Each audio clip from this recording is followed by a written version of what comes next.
So click natin guys at i-play natin. For example guys, magsalita tayo. Sasalita lang ako ng kahit ano at titignan natin kung Napakabangis at napakalupit kasi nga napalitan ko na yung boses ko at meron na din ambient sound at na-save na rin sa phone ko. So ngayon mga ka-Mindtech, may tuturo kasi yung napakalupit na application. So ito yung voice changer guys na pwede magpalit ng boses kung gusto mo maging boses babae, boses lalaki, or boses baby, or kahit anong boses, pwede tayo magpalit kasi nga merong mga effects na ginagawa yung application para mabago yung boses natin. So make sure lang guys sa panoorin nyo yung video nga matapos para malaman nyo step by step kung paano gamitin yung application na to.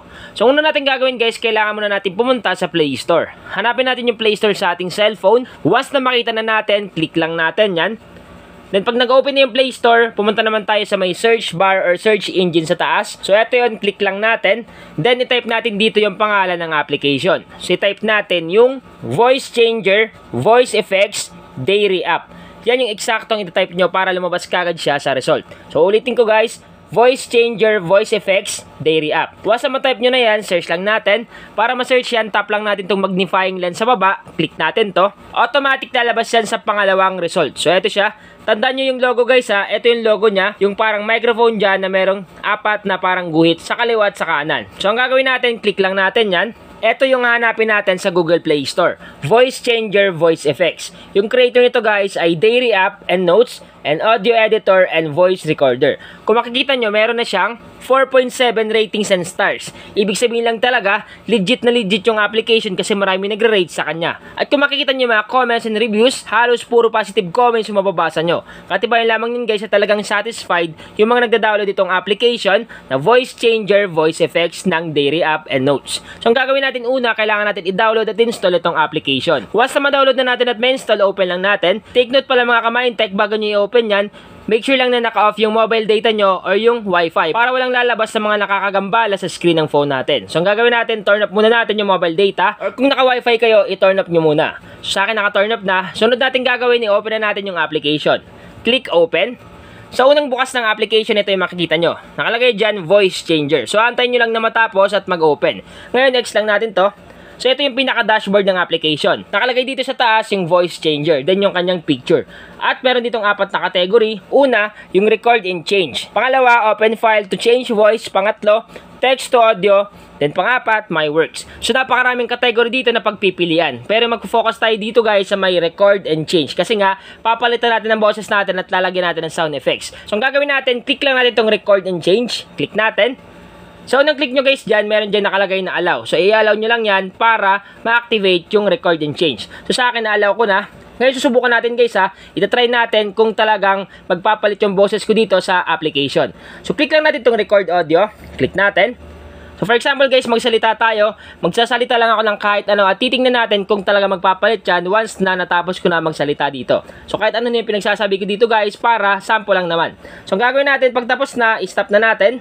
So, ang gagawin nyo lang pag may nakita kayong ganito, click nyo lang tong arrow dito or back button. Click natin. Then, click yung leave. Click natin itong leave. Ngayon guys, andito na tayo. So, ngayon subukan natin, pakinggan muna natin yung boses ko na normal. I-play natin. Click natin itong play button. For example guys, magsalita tayo. Magsasalita lang ako ng kahit ano at titignan natin kung talaga magpapalit dyan. Kung maririnig nyo guys, yan yung natural na boses ko. Ngayon kung gusto nyo maging boses babae, walang problema. Ang gagawin nyo lang, tap nyo lang tong girl dito. Click mo lang tong girl. At pakinggan nyo guys. So yan guys, boses babae na pero parang lalaki pa rin. Pero napakabangis kasi nga kaya niya palitan yung boses natin dito sa ating cellphone. Susunod naman natin gagawin is yung sa woman. Click natin itong woman.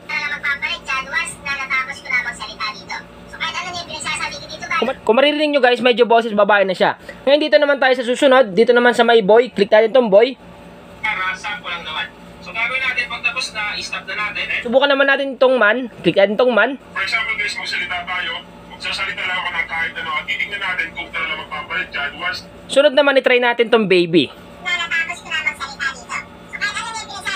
So yan guys, napakabangis kasi nga halimbawa gusto mo mag-record at magpalit ng mga boses, halimbawa nagba-vlog ka, or halimbawa gusto mo lagyan ng mga effects yung voice mo, walang problema. Napakabangis itong application. So mag-try pa tayo dito guys. For example, dito naman sa may robot. Click natin itong robot. So gagawin natin pag tapos na, i-stop na natin. Kung mapapakinggan nyo, boses robot na yung boses ko. So try naman natin to guys na may underwater. Click natin.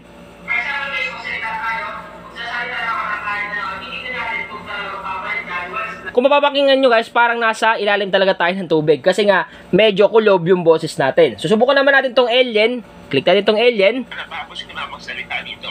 So kahit ano din pinagsasabi ko dito guys, para sa... So nakakatawa yung boses na alien kasi nga parang matanda na yung boses tapos parang nanghihina. Pero alien yan guys, napakabangis nga kasi nga kaya niya magpalit ng boses. At hindi lang yun guys, bukod dito, meron din siyang ambient sound. Itong ambient sound guys, pwede tayo maglagay ng sound habang nagsasalita at nagpapalit tayo ng boses dito. So click lang natin tong ambient sound, click natin. So kunyari umuulan, click mo lang tong heavy rain, click natin. Natapos ko na magsalita dito. So kahit ano din pinagsasabi ko dito guys, So ibig sabihin guys, habang nagsasalita, kung mapapakinggan nyo, parang umuulan siya kasi nga pinili natin yung heavy rain. For example, lagay naman natin yung strong wind, piliin natin to.